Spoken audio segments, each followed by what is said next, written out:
आए दोस्तों, मैं सुबोध कुमार आपका स्वागत करता हूं आपका अपना YouTube चैनल जिसका नाम है जीके भारत बिहार पर। तो कैसे हैं आप लोग? उम्मीद है कि अच्छे से होंगे और अपनी तैयारी में लगे होंगे। तो आइए आपकी तैयारी को जो है और मजबूत बना दिया जाए इस वीडियो के माध्यम से, जिसका चैप्टर का नाम है भू राजस्व व्यवस्था। क्योंकि भू राजस्व व्यवस्था के अंतर्गत जो है अस्थायी बंदोबस्ती, रैयतवाड़ी बंदोबस्ती और महालवाड़ी बंदोबस्ती से प्रश्न पूछे जाते हैं। तो आज बने रहिएगा मेरे साथ वीडियो के अंतिम तक, ताकि जो है इस चैप्टर से अगर कोई भी प्रश्न आए तो आप उसे रगड़ दें। तो आइए स्टार्ट करते हैं। सबसे पहले भू राजस्व व्यवस्था।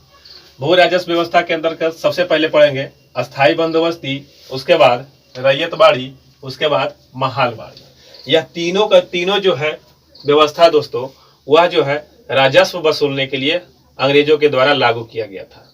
ठीक है। तो अस्थायी बंदोबस्ती का अन्य नाम भी है, तो यहां से भी प्रश्न पूछे जाते हैं। जमींदारी बंदोबस्ती और इस्तेमारी बंदोबस्ती। देखिए, अगर आप इसे अच्छी तरीके से नहीं समझे होंगे तो जो है एग्जाम में जो है एग्जामिनर आपको घुमा देगा, क्योंकि अस्थायी बंदोबस्ती नाम जो बहुत पुराना हो गया है तो इसको हटा देगा और उसके स्थान पे दे देगा इस्तेमारी व्यवस्था, जमींदारी बंदोबस्ती। तो यह इसका जो है आपको ख्याल रखना पड़ेगा कि इस्तेमारी बंदोबस्ती बोले चाहे जमींदारी बोले या फिर अस्थायी बंदोबस्ती बोले, तीनों का तीनों क्या है? एक ही है। क्लियर? तो इस बात का ध्यान रखना है। अस्थायी बंदोबस्ती जो है किसके शासनकाल में लागू किया गया था और कब? तो लॉर्ड कॉर्नवालिस के शासनकाल में 1793 में। क्योंकि किसके समय में लागू हुआ था और जो है कब, यह जो दोनों जो है प्रश्न जो है दोस्तों आपको दिमाग में सेट करना है। तो लॉर्ड कॉर्नवालिस 1793 में। क्लियर है? अब है जो अगला प्रश्न पूछता है, यह जो है अस्थायी बंदोबस्ती जो है ब्रिटिश भारत क्षेत्र का कितना प्रतिशत में जो है लागू किया गया था? तो आंसर लगाना है 19%। कितना प्रतिशत? 19%। ध्यान देना दोस्तों, अस्थायी बंदोबस्ती 19%। क्लियर? अब यह जो है किन किन क्षेत्रों में लागू किया गया था? तो यार लगाना है बिहार, बंगाल, उड़ीसा। यह मुख्य रूप से, साथ ही साथ आपको उत्तर प्रदेश, वाराणसी और उत्तरी कर्नाटक भी याद रखना है, कि उनकी यह जो है 6 क्षेत्रों में छह क्षेत्र का जो है नाम आपको याद रखना पड़ेगा। सबसे पहले आपको तो मुख्य रूप से बिहार, बंगाल, उड़ीसा, एक बार में आपका मुख से निकलता होगा बिहार, बंगाल, उड़ीसा। चलिए मान लिए। अब देखिए, आज के तौर से अगर सोचें तो सबसे ज्यादा जनसंख्या कहाँ है? तो यूपी में है, अर्थात उत्तर प्रदेश को भी ले लिया तो वाराणसी भी ले लिया, क्योंकि यूपी में ही वाराणसी पड़ता है तो वाराणसी को भी ले लिया। साथ ही साथ उत्तरी कर्नाटक को भी ले लिया जाता है। तो 6 क्षेत्र आपको याद रखना पड़ेगा, बिहार, बंगाल, उड़ीसा। ठीक है। फिर आइए उत्तर प्रदेश, फिर उत्तर प्रदेश का ही वाराणसी, फिर उत्तरी कर्नाटक। तो 6 क्षेत्र आपको याद रखना पड़ेगा दोस्तों, मुख्य रूप से बिहार, बंगाल और उड़ीसा। क्लियर है? इसको भूलिएगा मत। अब जो है दोस्तों अस्थायी बंदोबस्ती में जो है भूमि का मालिकाना हक किसे प्राप्त था? जमींदार को प्राप्त था। क्लियर है? क्योंकि यहीं से समझ में आ रहा है जो है जमींदारी बंदोबस्ती था, अर्थात भूमि का जो मालिकाना हक जो है जमींदार को दे दिया गया था। ठीक है। साथ ही साथ ब्रिटिश सरकार को जो है राजस्व देने का जिम्मेदारी भी है, किसे प्राप्त था? तो जमींदार को ही प्राप्त था। अब जमींदार जो है किसान से जो है राजस्व वसूलेगा और ब्रिटिश को सौंपेगा। यह काम था किस बंदोबस्ती में? तो अस्थायी बंदोबस्ती में। क्लियर? किसानों से जो है लगान अर्थात कर को जो है वसूलता था जमींदार, और जमींदार जो है ब्रिटिश को देता था, लेकिन उसमें कुछ भाग जो है वह खुद भी रख लेता था। जैसे अंग्रेजों को जो है वह 10 अर्थात जितना भी राजस्व होता था उसका 10/11 भाग, ध्यान देना दोस्तों, 10/11 भाग जो है अंग्रेज को देता था, और बाकी बचा शेष भाग अर्थात 1/11 भाग जमींदार खुद रख लेता था। कितना फायदा था जमींदार को, बताइए। तो भूमि का मालिकाना हक कौन? जमींदार। वसूल कर जो है राजस्व कौन देगा? जमींदार। अंग्रेजों को कितना देगा? तो 10/11 भाग, और खुद रख लेगा 1/11 भाग। क्लियर? लेकिन यह जो है 1/11 भाग उसे प्राप्त होता था, उसके तहत जो है उसे 1/11 भाग जो राजस्व उसे प्राप्त होता था दोस्तों, लेकिन इसके लिए उसको क्या करना पड़ता था, सूर्यास्त कानून निभाना पड़ता था। अर्थात सूर्यास्त कानून का जो है उसे पालन करना पड़ता था। अब क्या है सूर्यास्त कानून? सूर्यास्त कानून अर्थात निश्चित समय। ध्यान देना है दोस्तों, सूर्यास्त कानून का मतलब है अस्थायी बंदोबस्ती में लागू किया गया था ब्रिटिश के द्वारा कि एक निश्चित समय दे दिया जाता था कि मान लीजिए कि 30 तारीख को जो है राजस्व वसूल कर ब्रिटिश को सौंपना है। यह निश्चित किया जाता था ब्रिटिश के द्वारा जमींदार के लिए कि जमींदार आपको जो है 30 तारीख तक जो है सूर्यास्त होने से पहले तक जो है आपको राजस्व वसूल करके पहुंचा देना है। अगर आप किसी कारणवश नहीं पहुंचाते हैं तो आपसे आपकी जमींदारी व्यवस्था छीन ली जाएगी। इतना बड़ा जुर्माना उसको चुकाना पड़ता था 1/11 भाग के लिए। क्लियर? तो यहां से ध्यान रखना दोस्तों कि सूर्यास्त कानून का संबंध किस बंदोबस्ती से है। अगर ऐसा पूछे तो आंसर लगाना है अस्थायी बंदोबस्ती से। क्लियर? तो आइए इसको रिकॉल करते हैं। अस्थायी बंदोबस्ती का दूसरा नाम जमींदारी बंदोबस्ती और इस्तमारारी बंदोबस्ती। क्लियर? अगला है कि किस गवर्नर के काल में, तो कॉर्नवालिस। कब? तो 1793 में। ब्रिटिश भारत क्षेत्र के कितना प्रतिशत में लागू किया गया था, तो 19%। किन किन क्षेत्रों में लागू हुआ था, तो बंगाल, बिहार, उड़ीसा, उत्तर प्रदेश, वाराणसी और उत्तरी कर्नाटक। भूमि का मालिकाना हक किसे प्राप्त था, तो जमींदार को। और जमींदार को जो ही था कि किसानों से जो है राजस्व प्राप्त करे और अंग्रेजों को सौंपे। और सूर्यास्त कानून का संबंध किससे है, तो अस्थायी बंदोबस्ती से। क्लियर है? तो उम्मीद है कि यह बात जो आपको समझ में आ गया होगा। अब दोस्तों देखते हैं रैयतवाड़ी बंदोबस्ती। रैयत का मतलब ही होता है किसान। रैयत का मतलब क्या होता है, किसान होता है। सबसे पहले ध्यान रखना है दोस्तों कि सबसे पहले रैयतवाड़ी बंदोबस्ती जो है कर्नल रीड के द्वारा 1792 में ही प्रायोगिक रूप से शुरू किया जाता है। रैयतवाड़ी बंदोबस्ती के जो है सबसे पहले 1792 में एक प्रायोगिक रूप में जो है कर्नल रीड के द्वारा ही जारी किया जाता है, अर्थात शुरू किया जाता है। लेकिन बाद में जो है इसे टॉमस मुनरो के द्वारा जो है इसे 1820 में व्यवस्थित रूप से लागू किया जाता है। तो यह प्रश्न पूछा जाता है दोस्तों कि रैयतवाड़ी बंदोबस्ती जो है किसके द्वारा जो है लागू किया गया था, तब याद रखना है आपको कि टॉमस मुनरो। और इस पॉइंट को जो भी आप याद रख सकते हैं, क्योंकि अगर एग्जाम में ज्यादा गहराई में जाएगा तब यह प्रश्न आपसे पूछ सकता है कि रैयतवाड़ी बंदोबस्ती को जो है सबसे पहले जो है किसके द्वारा लागू किया गया था। तो आंसर लगाना है कर्नल रीड के द्वारा। नहीं तो डायरेक्टली जो अभी तक यही पूछा गया है कि रैयतवाड़ी बंदोबस्ती जो है किसके द्वारा लागू किया गया था, तो टॉमस मुनरो के द्वारा। और कब, तो 1820 में। लेकिन अगर ज्यादा गहराई में चला जाए, अगर पूछ ले कि सबसे पहले जो है प्रायोगिक रूप में किसके द्वारा लागू किया गया था, तब आंसर लगाना है कर्नल रीड के द्वारा।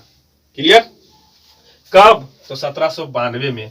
अर्थात अस्थायी बंदोबस्ती जो 1793 में लागू होता है, उससे एक साल पहले ही जो है रैयतवाड़ी बंदोबस्ती को जो है कर्नल रीड के द्वारा जो है प्रायोगिक रूप से लागू किया गया था। ठीक है? लेकिन व्यवस्थित रूप से लागू किसके द्वारा किया गया, तो टॉमस मुनरो के द्वारा 1820 में। इस बात का भी जो है आपको ध्यान देना। क्लियर? अब जो है यह जो है ब्रिटिश भारत क्षेत्र का जो है 51% भूभाग पर इसे लागू किया गया था। अस्थायी बंदोबस्ती 19% और रैयतवाड़ी जो है 51%। क्लियर? और यह जो है किन किन क्षेत्रों में लागू किया गया था, तो दोस्तों आपको ध्यान देना है कि बंगाल तो जो है अस्थायी बंदोबस्ती में लागू हो चुका था। अब बचा 2 प्रेसिडेंसी। बंगाल प्रेसिडेंसी तो लागू हो गया, अब बचा है 2 प्रेसिडेंसी। कौन? एक मद्रास और दूसरा बंबई। क्लियर? तो यहां से ध्यान रखना है, एक जो हुआ मद्रास में लागू और दूसरा बंबई, और साथ ही साथ एक और आपको याद रखना होगा, असम। तो रैयतवाड़ी से 3 क्षेत्र को याद रखना है, मद्रास प्रेसिडेंसी, बंबई प्रेसिडेंसी और एक असम। क्लियर है? अब जो है इसका जो भूमि का मालिकाना हक जो है किसे प्राप्त था? तो किसान को ही प्राप्त था, क्योंकि रैयत का मतलब ही हुआ है किसान। अर्थात जिस तरीके से जो है उसमें जमींदार जो है राजस्व वसूल करके अंग्रेजों को देता था, यहाँ पर जो है खुद किसान जो है अपने से राजस्व को जो है अंग्रेज को देता था। क्लियर? तो दोनों में यही सिर्फ अंतर है, यहाँ जमींदार वसूल करके देता था और कुछ अपने पास रख लेता था, यहाँ पर जो है किसान जो है डायरेक्ट जो है राजस्व ब्रिटिश को देता था। क्लियर? अब जो यहाँ पर राजस्व कितना दिया जाता था, तो वह है दोस्तों 1/2 भाग, अर्थात उपज का जो है आधा भाग जो है राजस्व के रूप में जो है किसान देते थे। कितना हार्ड था? अगर भाग में पूछे तो 1/2 आंसर लगाना है, अगर परसेंटेज करके अगर दे दे तो 33% से लेकर 55% तक। कितना? 33% से 55% जो है राजस्व देना पड़ता था किसान को स्वयं। क्लियर है? तो रैयतवाड़ी सबसे पहले कर्नल रीड के द्वारा कब? 1792 में प्रायोगिक तौर पर। किसके द्वारा? कर्नल रीड के द्वारा। कर्नल रीड के द्वारा। उसके बाद व्यवस्थित रूप से जो है टॉमस मुनरो के द्वारा जो है 1820 में, कितना में? 1820 में जो इसे लागू किया जाता है। कितने प्रतिशत भूभाग पर? तो 51%। और किन किन क्षेत्र पे लागू किया गया था? तो 2 प्रेसिडेंसी है और 1 असम है।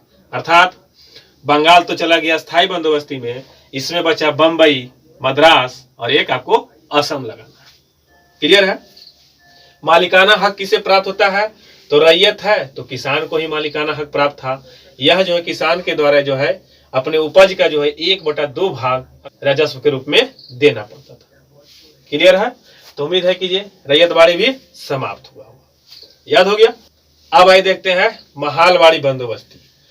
अब देखिए दोस्तों, महाल का मतलब ही होता है गांव। अब यहीं से समझ जाइए कि जमीन का मालिकाना हक किसके पास होगा? तो गांव के मुखिया के पास होगा। तो महाल का मतलब हुआ गांव। इससे क्या है कि सबसे पहले जो है हॉल्ट मैकेंजी के द्वारा लागू किया गया था। ध्यान रखना दोस्तों, सबसे पहले जो है हॉल्ट मैकेंजी के द्वारा लागू किया गया था। और कब किया गया था? तो रैयतवाड़ी से 1 साल पहले। रैयतवाड़ी से 1 साल पहले। क्लियर है? सबसे पहले जो है हॉल्ट मैकेंजी के द्वारा जो है 1819 में लागू किया गया था। ध्यान रखना दोस्तों, और यही प्रश्न जो है बार बार पूछे जाते हैं कि महालवाड़ी व्यवस्था जो है किसके द्वारा लागू किया गया था? तो हॉल्ट मैकेंजी। हॉल्ट मैकेंजी के द्वारा कब? तो रैयतवाड़ी बंदोबस्ती से 1 साल पहले 1819 में। फिर क्या होता है कि 1822 के रेगुलेशन के अनुसार कुल भूभाग का 95% निश्चित किया गया था इसे लागू करने के लिए। और टैक्स वसूलने के लिए जो है अत्यधिक कठोर कानून बनाए गए थे। इसी कारण क्या होता है दोस्तों कि महालवाड़ी व्यवस्था जो है पहले असफल हो जाती है। क्लियर? लेकिन कठोर कानून में क्या किया गया? कुछ बदलाव कर दिया गया। और बदलाव करने के बाद जो है, अर्थात सुधार के बाद जो है 1833 में, यानी कि ध्यान रखना दोस्तों 1833 का बात है, अर्थात लॉर्ड विलियम बेंटिक भी आपको पूछ सकता है।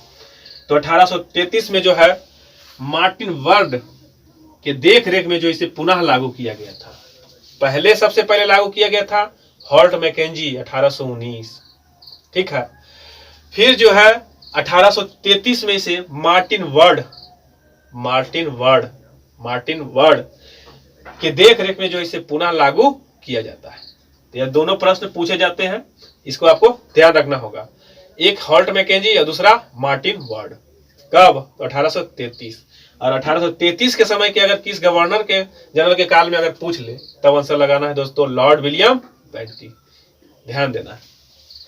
अब जो है दोस्तों ब्रिटिश भारत का क्षेत्र में कितने प्रतिशत भाग में जो है इसे लागू किया गया था? अगर 2 आपको याद है तो ये तीसरा स्वयं निकाल सकते हैं, क्योंकि परसेंटेज का मतलब क्या? 1/100, अर्थात 100%। तो 100% कितना? 19 इधर चला गया, 51 इधर चला गया रैयत में, तो 51 और 19 कितना हुआ? 70। बचा कितना? 30। तो महालवाड़ी 30% जो है ब्रिटिश भूभाग में जो है यहाँ लागू किया गया था। क्लियर है? अब दोस्तों अगर क्षेत्र पूछ ले तो वहां था उत्तर प्रदेश। ध्यान रखना दोस्तों, पहला में क्या था? स्थायी बंदोबस्ती में क्या था? उत्तर प्रदेश। यहाँ ध्यान रखना है पश्चिमी उत्तर प्रदेश, क्योंकि पश्चिम पूरब इस तरीके से पूछ देता है। तो पश्चिमी उत्तर प्रदेश, मध्य प्रांत और पंजाब में लागू हुआ था।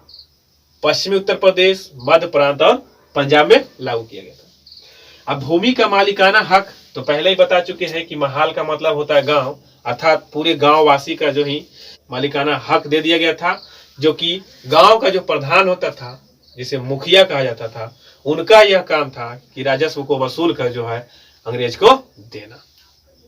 क्लियर? तो कितना देना?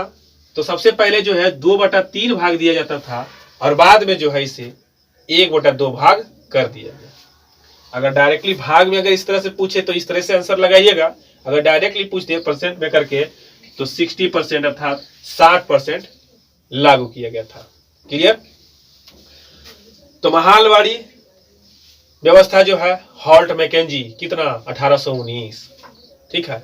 1822 के रेगुलेशन के अनुसार बताया गया कि इसको जो है 95% भूभाग में लागू किया गया है और इस टैक्स को वसूलने के लिए जो अत्यधिक कठोर कानून बनाए गए थे, जिसके कारण यह क्या हो जाता है, असफल हो जाता है। उसके बाद पुनः जो 1833 में मार्टिन वर्ड के देखरेख में जो इसे पुनः लागू किया जाता है, जो कि सफल रहता है। ब्रिटिश भारत क्षेत्र का कितना प्रतिशत में लागू? तो 19, 51, 70, तो यह लागू होगा कितना 30% में। क्षेत्र अगर पूछ ले तो पश्चिमी उत्तर प्रदेश और मध्य प्रांत और पंजाब। पहले जो है राजस्व कितना दिया जाता था? तो 2/3 भाग, बाद में इसे 1/2 भाग कर दिया गया। क्लियर है? तो उम्मीद है दोस्तों कि यह भी आपको समझ में आ गया होगा। तो आइए एक बार फिर से इसे रिकॉल करते हैं। तो अस्थायी बंदोबस्ती किसके शासनकाल में? तो लॉर्ड कर्नवालिस। कब? तो 1793। इसका अन्य नाम जमींदारी व्यवस्था, इस्तेमारी बंदोबस्ती। क्लियर है? कितने भूभाग में? तो 19%। कौन कौन? तो बंगाल, उड़ीसा, बिहार।